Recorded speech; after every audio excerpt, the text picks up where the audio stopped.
Bonjour à tous et bienvenue pour la matinale, l'émission quotidienne de CMC Markets qui débute à 10 heures. Je suis Nicolas Chéron, stratégiste pour vous servir et nous sommes aujourd'hui le mardi 22 novembre 2016.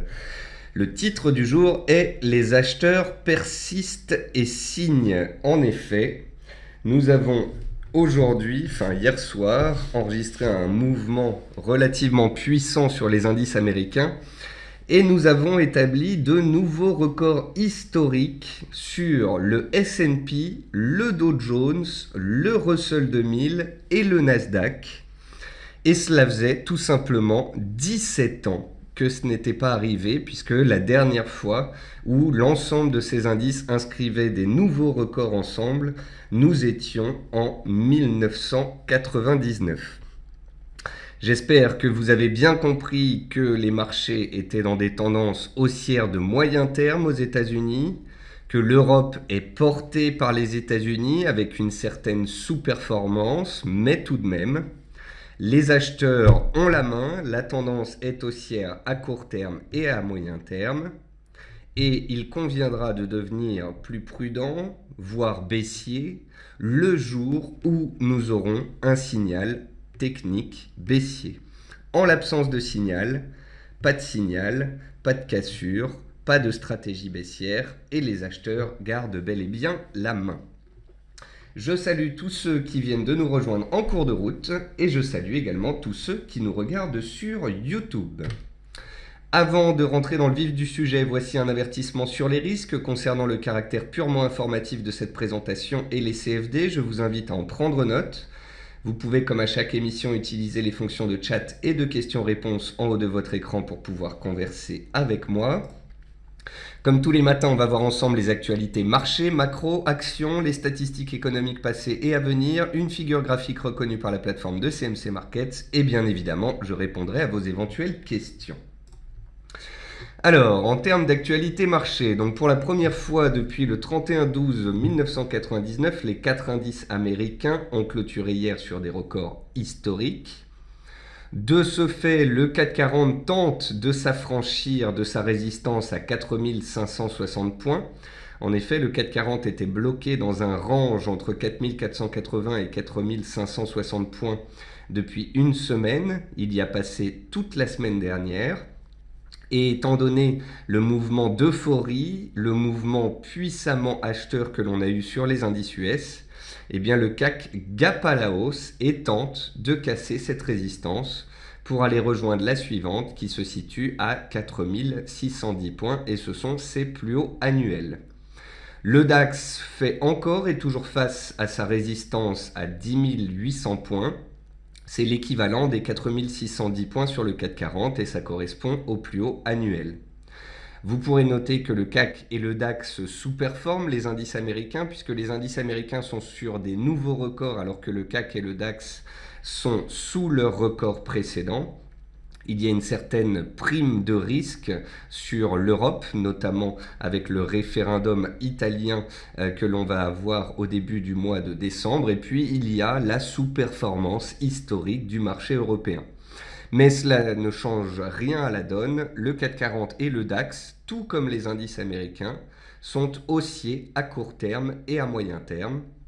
Si les indices américains continuent leur course, le CAC 40 et le DAX pourraient s'affranchir de leur plus haut annuel pour aller finir l'année en beauté. C'est d'ailleurs un scénario dont je vous parle depuis déjà des mois.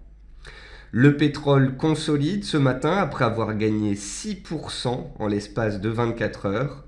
Je vous parle du pétrole tous les jours depuis lundi dernier, depuis qu'il a testé les 42,5 $, soit le bas de son range de moyen terme. Je vous ai rédigé des analyses en début de semaine dernière pour vous expliquer que puisqu'on avait tenu le bas du range, on pouvait remonter vers le haut du range à 48,8 $. Nous avons touché ce matin à 5-6 heures du matin les 48,2 $. Donc comprenez que nous venons de gagner 600 points sur le pétrole en l'espace de quelques séances. À l'approche des 48,8 $, il pourrait y avoir des petites prises de bénéfices et une stabilisation. Demain mercredi, on aura les stocks de pétrole qui viendront rythmer la suite et nous permettre soit de refluer, soit de casser la zone de résistance des 48,8 et d'aller chercher les plus hauts annuels vers 51,50, voire de nouveaux records vers 54 $. Donc, gardez en tête que le pétrole est un soutien inconditionnel au marché actions actuellement et qu'il reste très bien orienté pour le moment. Parallèlement à ça, et c'est ce qui a notamment aidé aussi le pétrole à continuer sa course, le dollar index poursuit sa consolidation. Après 10 séances consécutives de hausse, il a consolidé hier lundi, il consolide encore ce matin. Cela reste une petite consolidation dans une tendance haussière de fond. Et donc, on a des rebonds techniques de court terme sur les différentes paires en dollars. Et puis enfin, le riz retrouve les 9,7 cents, résistance couplée à la moyenne mobile à 60 jours. Donc le riz, je vous ai écrit une analyse dessus la semaine dernière, car il testait un support de moyen long terme à 9,20 cents. Il a réussi à rebondir de 5%, de 9,20 à 9,7. Et s'il réussissait à passer cette résistance à 9,7, il pourrait de nouveau décaler à la hausse vers les 10,40 cents. On verra ça dans la partie graphique. Tant qu'on reste sous cette résistance, la prudence demeure. Côté actualité macroéconomique, Donald Trump a promis de remettre en cause le traité commercial transpacifique et de négocier à la place des accords bilatéraux. Malgré tout, cela n'a pas l'air de déstabiliser les marchés. Theresa May a pris conscience des inquiétudes des entreprises qui craignent un mur de difficultés commerciales en cas de Brexit. Un signe peut-être d'un adoucissement potentiel de la posture de la première ministre anglaise qui pourrait la pousser à chercher un accord de transition avec l'Union européenne. C'est ce qui laisse entendre aux opérateurs que Theresa May pourrait tenter de mettre en place un soft Brexit et non pas un hard Brexit. Et en cas de Brexit et de soft Brexit, eh bien, ce serait la livre qui en profiterait. Et puis enfin, le référendum italien dont je vous parlais tout à l'heure continue d'alimenter les craintes d'écroulement du gouvernement en place en Italie en raison de sondages qui donnent le non gagnant jusqu'à 55% d'après Ipsos. Néanmoins, comme je le marquais ce matin sur Twitter, ce référendum italien est attendu. On sait qu'il y a de grandes chances que ce soit le non gagnant. C'est donc un petit phénomène de court terme de déstabilisation potentielle, mais je ne pense pas que ce soit la raison d'un retournement de marché à moyen terme. Côté entreprise, Essilor renonce à ses objectifs 2016, la croissance se limitera à 3,5%, le titre est sanctionné ce matin, c'est la plus forte baisse du CAC, en baisse de 6%. On avait déjà vu ensemble graphiquement que Essilor à long terme n'était plus haussière et qu'il y avait des risques de décalage baissier. Donc c'est la suite logique des cassures qui ont eu lieu ces derniers mois. Zodiac anticipe un retour à la rentabilité historique d'ici 2019-2020. Ça a engendré une baisse de 4% du titre dans les premiers échanges. Le titre Zodiac se maintient néanmoins dans un range, comme je l'ai publié ce matin sur Twitter. Valeo lance une OPA sur le japonais Ichiko. Solocal a prévenu qu'il risquait de se retrouver en cessation de paiement en cas de rejet de son projet de restructuration financière. Trigano a vu son bénéfice net bondir de 50,7% sur l'exercice 2016. C'est ce qui lui a permis de bondir ce matin et d'inscrire des nouveaux plus hauts annuels. Et puis enfin, Sanofi annonce l'approbation du Solica aux USA contre le diabète de type 2. Dans les meilleures et les moins bonnes performances du CAC 40, vous pouvez voir qu'on retrouve Arcelor, donc le secteur des matériaux de base. On retrouve Bouygues, dont la notation a été relevée par Goldman Sachs et Crédit Suisse, me semble-t-il. Et puis on retrouve aussi les valeurs du secteur immobilier, Clépierre et Unibail, qui profitent de la détente sur le marché des taux. Côté statistiques passées, c'est le néant. Côté statistiques du jour, on aura les ventes au détail au Canada à 14h30, les ventes de logements neufs aux USA à 16h, la confiance des consommateurs en zone euro à 16h et puis des chiffres dans les antipodes dans la nuit. Et puis pour finir, une figure graphique reconnue par la plateforme de CMC Markets, c'est un triangle détecté par la plateforme hier après-midi que je vous avais présenté dans le quart d'heure US, ma deuxième émission quotidienne à 15h45. Je vous avais montré que la plateforme détectait un triangle et que juste sous ce triangle, on avait un support clé sur les 16 000 points sur l'ITA qu'il fallait absolument tenir. Eh bien, les cours se sont fait une frayeur dessous, ont réussi à se maintenir dans le triangle en clôture et c'est ce qui a permis le rebond ce matin sur l'indice italien qui tient toujours dans son range. Si après le référendum en Italie on cassait les 16 000 points, eh bien ce serait un signal technique baissier. Si par contre on devait réussir à tenir les 16 000 points malgré un non au référendum, eh bien ce serait plutôt positif pour la suite. On va passer sur la plateforme de CMC Markets. Je n'ai pas envie d'être extrêmement haussier aujourd'hui car je n'oublie pas que les indices américains sont quand même dans une séquence euphorique. Le Russell 2000, l'indice des small caps aux États-Unis, enchaîne sa 12e séance consécutive de hausse, donc ça commence à faire beaucoup. Ce n'est pas parce qu'on a fait 12 hausses qu'on ne va pas en faire 13 ni 14. Le record historique de séances consécutives de hausse pour le Russell 2000, c'est 22 séances, donc vous voyez qu'on n'y est pas encore. Néanmoins, voilà, on a fait une belle appréciation sur les indices américains. L'Europe reste dans une belle tendance haussière de moyen terme. Le CAC, depuis 3-4 mois, est dans une tendance haussière de moyen terme. La moyenne mobile à 200 séances se retourne. À court terme, on est haussier au-dessus des 4470 points. Si ce soir, on arrive à clôturer au-dessus des 4560, c'est plutôt positif. Mais il faudrait accélérer un bon coup au-dessus de l'ouverture, au-dessus des 4575 pour vraiment que les acheteurs prennent la main. A contrario, si les indices américains venaient à consolider, on pourrait très bien reclôturer, ou du moins clôturer, puisqu'on n'a pas clôturé en dehors, on pourrait clôturer à l'intérieur de ce range et peut-être y rester encore quelques séances. En tous les cas, vous l'aurez compris, on fait des plus bas et des plus hauts de plus en plus haut, la tendance est haussière, les acheteurs de support ont donc la main.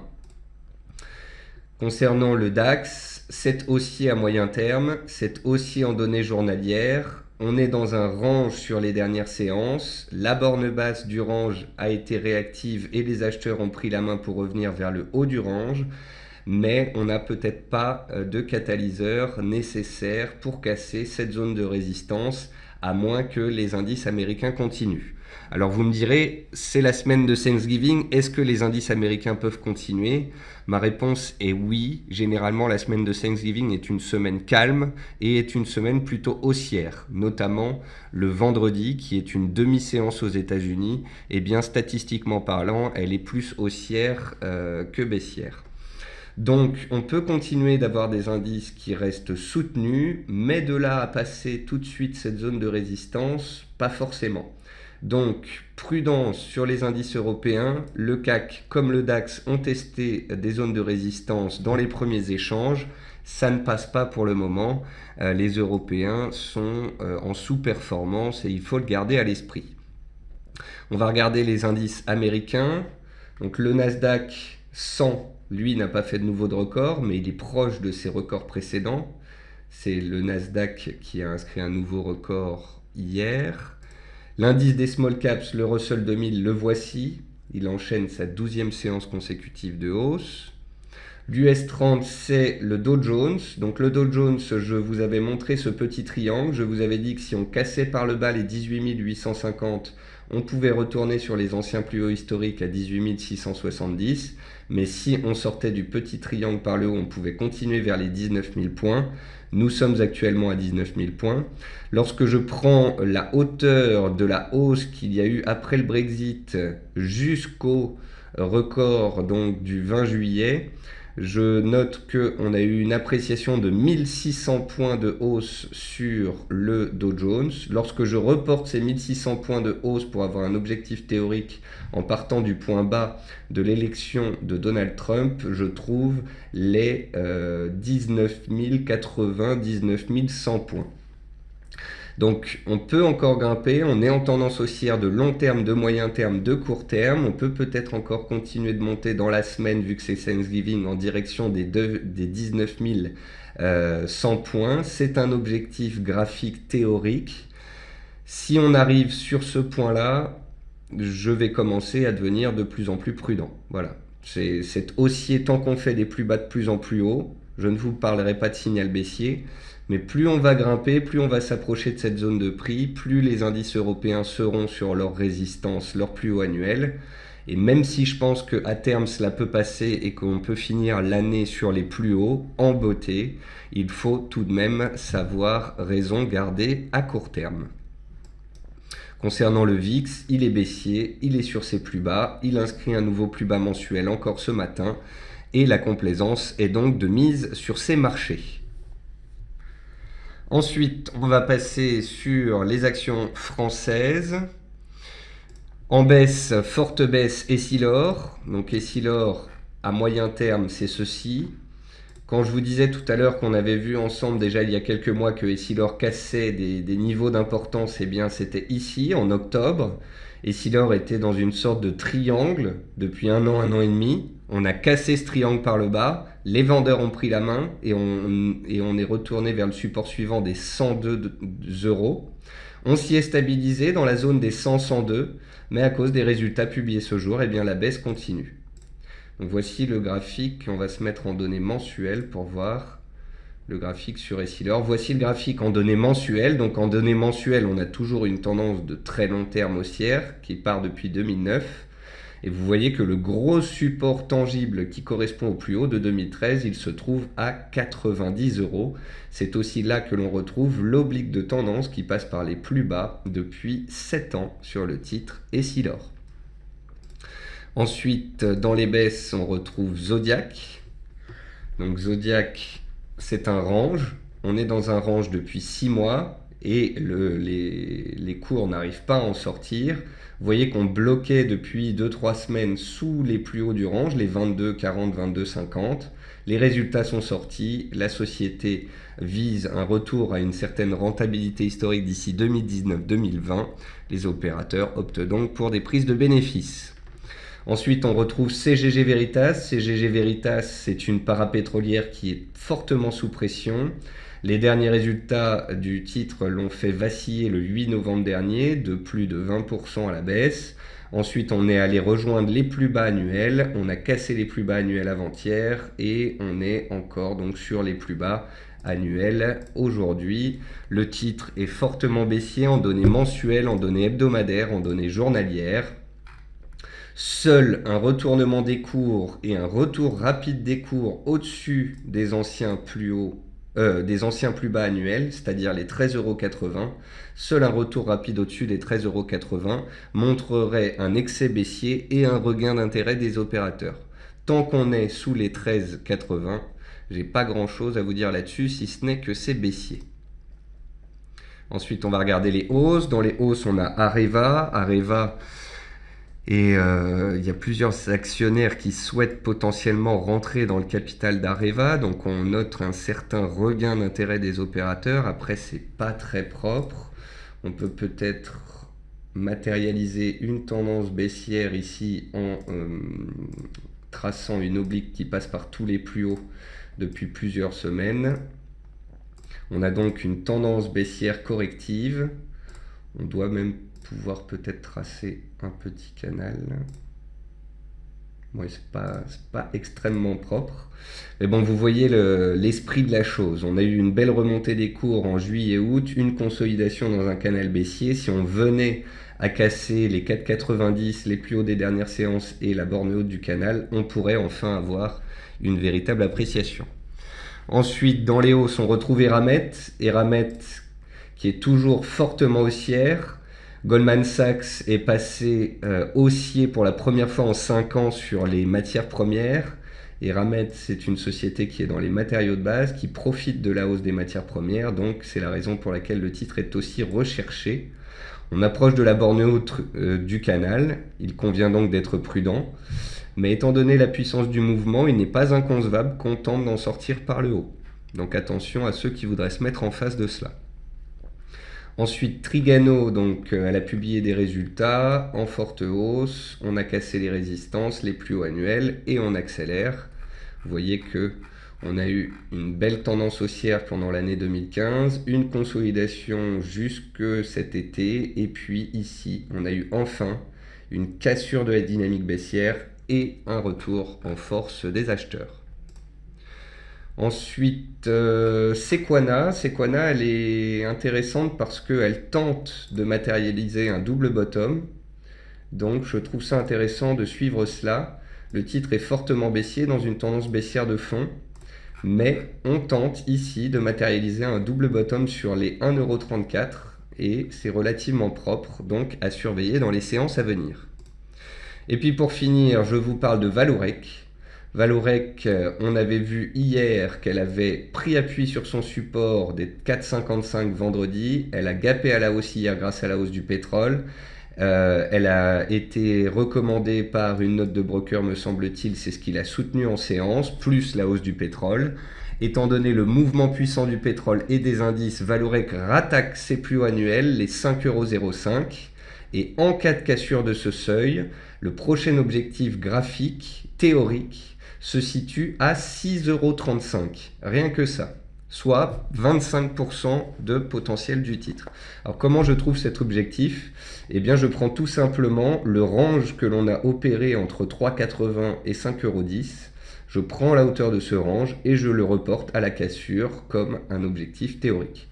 Donc Valorec y est, elle est pile poil sur résistance, ce n'est pas encore fait, mais la tendance est haussière, c'est puissant, et si on devait casser dans les séances à venir, on pourrait avoir une vague d'appréciation supplémentaire sur le titre Valorec. Ensuite, on va passer sur les matières premières. Donc sur les matières premières, on a le cuivre qui se reprend, puisque Goldman Sachs passe à l'achat sur les matières premières et joue une hypothétique reprise de l'inflation sur l'année 2017.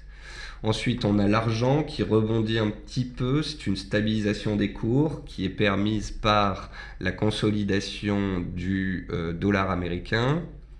Le gaz naturel continue sa course. Souvenez-vous, vendredi, on avait noté la résistance à 2,73. Il a cassé cette résistance en clôture. Ça a engendré une accélération hier lundi. Et aujourd'hui, on est toujours bien orienté. À noter que parce que jeudi ce sera Thanksgiving et que les marchés américains seront fermés, les statistiques des stocks de gaz seront publiées mercredi après-midi à 18 h. D'ailleurs, je vous invite à lire le papier qui s'appelle Une semaine calme en perspective sur le site de CMC Markets. Je vous ai rédigé en fait un petit point sur les statistiques de la semaine, les horaires, les modifications. Donc je vous invite à lire ce papier qui reprend les rendez-vous de la semaine. Ensuite, l'or, c'est comme l'argent, c'est une petite latéralisation grâce au repli du dollar. Le sucre, il s'est stabilisé et il a approché de son objectif théorique. Peut-être qu'on va aller le chercher puisqu'on n'arrive pas à passer les plus hauts des dernières séances.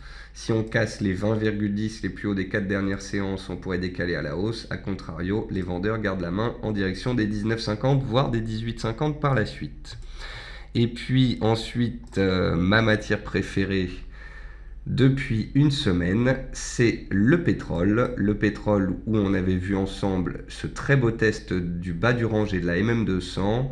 Accélération le mardi dernier, mercredi consolidation avec les stocks, jeudi consolidation en l'absence d'actualité, vendredi on s'était repris avec des commentaires du ministre russe selon lesquels eh bien, un accord était toujours dans les tuyaux. Hier lundi on a accéléré à la hausse avec toujours des spéculations sur le rendez-vous du 30 novembre à Vienne des pays producteurs de pétrole. On a aussi Goldman Sachs qui est positif sur les matières premières, on a le pétrole qui consolide, donc voilà, tout ça, c'est les raisons qui font que la hausse est en place. Ce n'est pas parce qu'on approche du haut du range à 48,8 que je vais devenir baissier.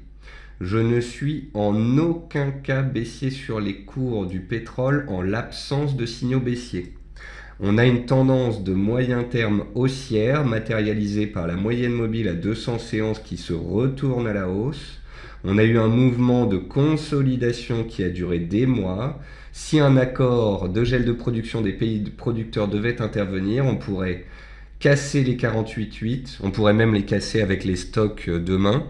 Et si un accord des pays producteurs intervenait par la suite, on pourrait très bien revoir les plus hauts annuels et peut-être même les dépasser pour aller chercher la prochaine résistance à 54 $.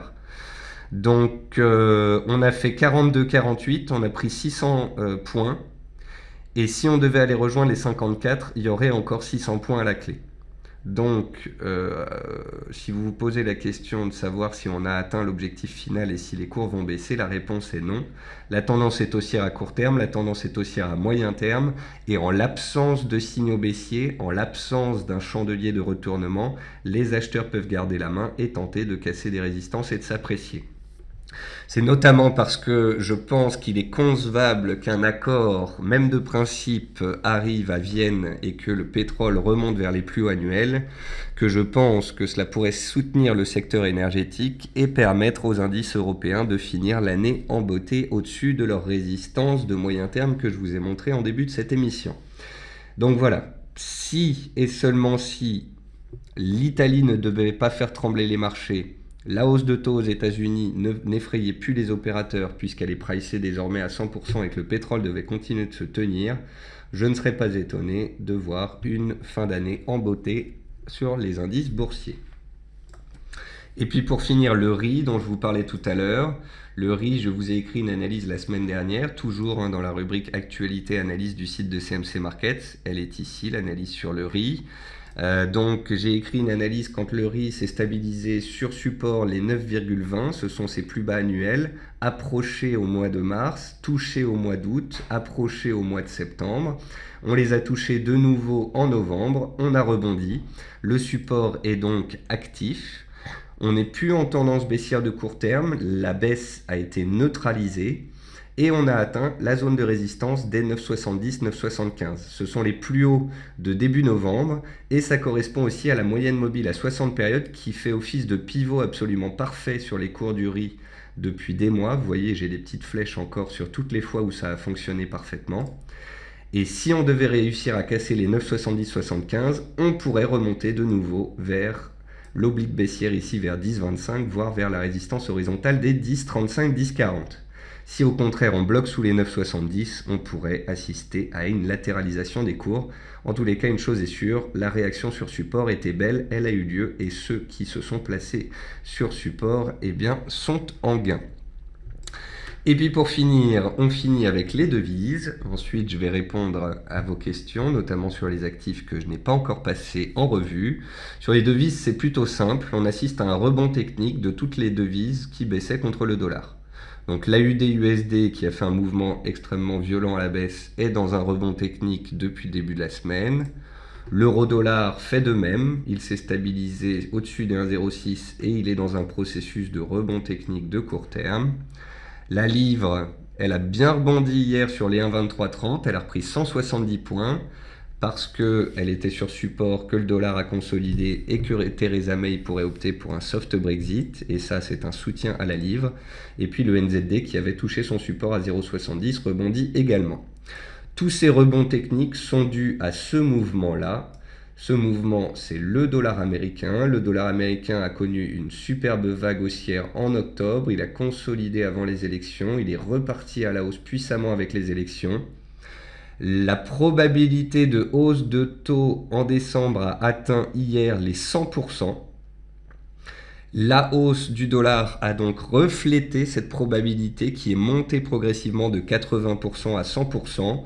Maintenant que les opérateurs price à 100% le fait que les taux soient montés aux États-Unis en décembre, les opérateurs prennent des bénéfices sur le dollar et c'est ce qui engendre cette consolidation de court terme.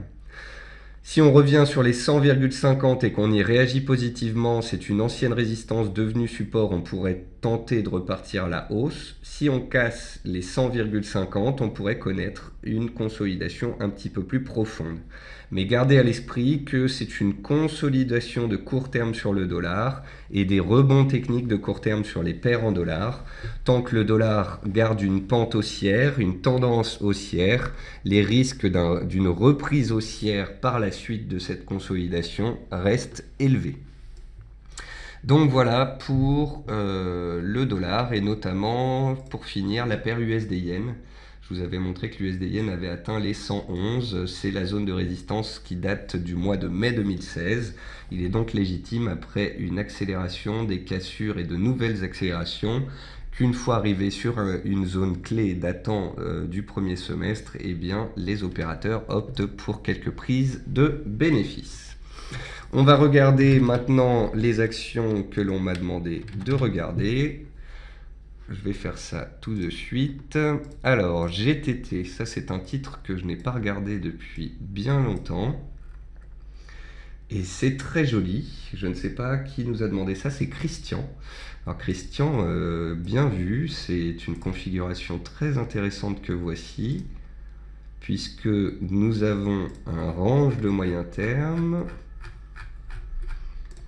Alors, on a une tendance baissière en 2015, stabilisation des cours en 2016.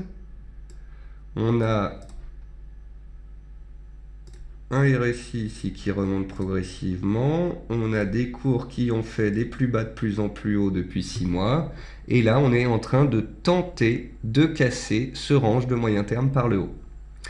Donc, vous connaissez la règle. Si cassure, signal. Et donc, potentiel plus de hausse. On sort d'un range. Si on sort de ce range, on peut prendre la hauteur de ce range et je reporter à la hausse. Ça donne un objectif théorique haussier au-dessus des 40 €.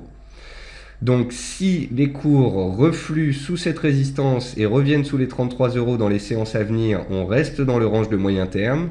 Si par contre on arrive à casser cette zone et à s'apprécier au-dessus, on valide une sortie de range de moyen terme et des perspectives haussières. Alors, on peut aussi fixer un objectif haussier théorique de la sorte. Vous prenez une oblique qui passe par tous les plus bas depuis des mois, vous la reportez en haut et ça vous donne un canal haussier avec un objectif haussier théorique à 36,50 €, soit la borne haute de ce canal. Donc si et seulement si on arrive à accélérer au-dessus des 33 € et à se maintenir au-dessus, le prochain objectif technique c'est 36,50, soit 10% de hausse supplémentaire. Donc voilà Christian pour votre réponse. Ensuite, Jean-François nous demande un point sur Airbus. On va regarder ça tout de suite. Airbus. Donc, Airbus, elle était dans une tendance haussière très puissante de 2009 à 2015. Pendant l'année 2015 et début 2016, je vous ai montré ici qu'on patinait un petit peu. On avait fait un double échec sur les 68 €, ça ne voulait plus monter. Donc on était redescendu, on était revenu sur une zone de support, les 50 €. On se maintient sur ce titre dans une tendance haussière de long terme, plutôt belle. On a pris appui à plusieurs reprises, une fois, deux fois, trois fois sur l'oblique haussière de long terme et la moyenne mobile à 50 mois. On est en train de remonter vers la moyenne mobile à 20 mois. Si on clôture dessous, on pourrait rester dans un range entre la borne basse, enfin l'oblique de tendance haussière vers 53-54 € et les 58 €, soit cette fameuse moyenne mobile à 20 mois. Si on arrive à s'en affranchir, on pourrait espérer un retour vers les plus hauts historiques. Donc comprenez bien qu'on était depuis plusieurs semaines bloqué sous les 56,50 €. On a cassé cette zone de prix, c'est une bonne chose. Il faudra rester au-dessus des 56,50 € pour espérer voir les cours continuer de monter en direction du seuil psychologique des 60 €, de la résistance des 62-63 € de début d'année, et ensuite potentiellement les plus hauts historiques à 68 €. A contrario, un retour des cours sous les 56,30 €, 56,50 €, soit les plus hauts des derniers mois qui bloquaient, ça, ce serait par contre un bémol et une mauvaise chose. Donc à court terme, on sort bel et bien d'une zone de prix, on a cassé les 56,50 et on accélère, mais il faudra faire attention à ce que les cours puissent se maintenir au-dessus de cette zone de prix pour pouvoir donc rester en tendance haussière. En tous les cas, pour l'instant, c'est une hausse avec une sortie de zone de congestion. Donc en l'absence de reflux, les acheteurs ont la main. Et puis on va finir par une question de Luc sur la paire GBP-CAD. Donc GBP-CAD, vous voyez tout de suite quand vous me dites GBP-CAD, je me dis il y a du GBP dedans, donc ça pourrait monter comme paire, ça pourrait être intéressant pour jouer la force du GBP. Le problème c'est que le CAD se renforce puisque le pétrole monte. Donc cette paire n'arrive pas à beaucoup monter. On va la regarder ensemble, voilà. Donc vous voyez, il y a eu un beau rattrapage du GBP contre le CAD jusqu'au 15 novembre. Sauf que depuis une semaine, eh bien, le pétrole se reprend à la hausse. Et donc, le CAD se renforce et c'est la raison pour laquelle le GBP-CAD consolide. Donc vous jouez une paire, le GBP qui est fort, contre une devise, le CAD, qui en ce moment, tant que le pétrole sera haussier, est forte aussi. Donc la tendance est baissière à moyen terme, ça c'est un fait. La tendance est haussière à court terme, au-dessus de l'oblique de support qui passe désormais vers les 1,6630. Les 1,6630 en plus, c'est les anciens plus bas du mois d'août. Donc tant qu'on est au-dessus des 1,6630, les plus bas du mois d'août ici, et qu'on est au-dessus de l'oblique de tendance haussière qui est là, la tendance est haussière à court terme, les acheteurs ont la main et on pourrait tenter d'aller de nouveau vers les 1,71 et au-dessus en direction des 1,75. Par contre, attention, si le pétrole se renforce, si le pétrole accélère vers ses plus hauts annuels, le CAD pourrait être fort et engendrer de la baisse sur cette paire. Et si on casse les 1,66, 1,6630, eh bien les vendeurs reprennent la main et la tendance baissière de moyen terme reprendrait ses droits. Donc, prudence, c'est une paire qui n'est pas évidente puisqu'on a une confrontation entre les unités de temps de moyen terme baissière et de court terme haussière. Je regarde une autre paire par principe, le GBP-NZD. Vous voyez par exemple le GBP-NZD, il est beaucoup plus solide que le GBP-CAD. Je vous ai montré cette paire qui s'était bien repris avant la mi-novembre. On stabilise depuis à peu près une semaine sous les 1,77, 1,7740. La livre s'est reprise depuis à peu près 15 jours, elle est très solide.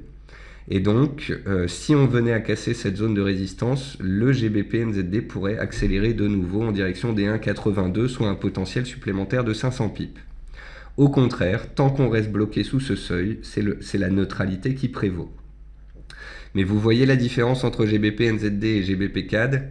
GBP-NZD, elle est haussière et elle est solide et elle est sous résistance. Et si elle passe, il pourrait y avoir une nouvelle accélération. GBP-CAD, elle, depuis une semaine, elle est plutôt dans une consolidation baissière à cause justement de ce fameux pétrole haussier. Après, si vous pensez que la livre va rester stable, mais que le pétrole va échouer sous le haut de son range et repartir à la baisse, GBP-CAD repartirait à la hausse. Donc, tout dépend de votre avis aussi sur le pétrole. Voilà, sur ce, j'ai répondu à vos questions. Je n'ai plus qu'à vous souhaiter un bon trading, un bon appétit et j'espère vous retrouver cet après-midi à 15h45 pour faire le point après l'ouverture des marchés américains dans le quart d'heure US. Je vous souhaite à tous donc un bon trading d'ici là. À demain pour ceux que je ne reverrai pas et donc au revoir à tous.